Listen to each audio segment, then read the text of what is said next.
Codemasters has been famed for its rally racing games, and Colin McRae Rally is the game that people hold probably closest to their hearts. There was a definite desire for us to return to our more rally-based roots that we'd obviously started with in the Colin McRae franchise.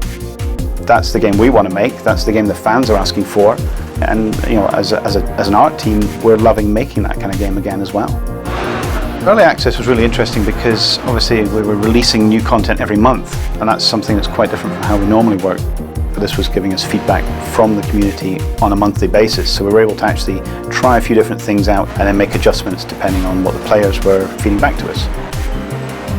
The key pillar that we grew the whole game on was just the idea of making the most authentic and best rally racing experience that had ever been made. We started from the ground up, looking at what we needed to do with the tracks, how we needed to change the cars to make sure that they drove properly within those tracks, getting that feeling right, that sense of actually flowing through a stage, and I guess that sense of impending doom if you ever do go off the road. All of that stuff really fed into what it was to be a rally driver and the mindset that you approach those stages with. We wanted to find some of the best roads in the world of rally. We ended up with this huge variety of road and challenge. So as you move from location to location, you really feel the difference. The team go out to the locations sometimes 3 or 4 years in advance. The idea of actually being able to smell what the atmosphere is like there, being able to see the dust blowing over, gives them a much better perspective of what the environment should feel like when they get it into the game.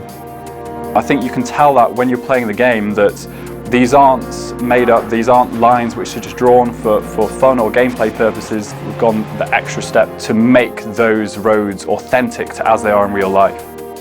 These stages are much longer than anything that's been in DiRT before. I think that really helps to make it feel like you're on a journey through an environment, much like a real rally driver would be, and you really feel like you've achieved something when you reach the finish line at the end. We'd always made amazing recordings of our engine sounds and gravel kick-up effects, but we'd never really utilised them to their full potential with the old physics engine. Just bringing up the level of detail in the physics instantly brought up the level of detail in the audio, and it meant that when we went out and recorded new cars, we knew that we were going to get even better fidelity out of the experience. We have contacts in the rally community, so we got people like Ryan Champion, who owns the Super Impreza that we recorded for the game, to come in, and he spent a day with us validating stuff. We had this amazing moment where Kevin Abring, driver for Hyundai WRC, actually picked up the game and started doing these amazing world record breaking runs. It was just set us on that path of knowing that this game was special and understanding that rally drivers were really enjoying the experience of driving it, and I think that's probably the best validation we could get.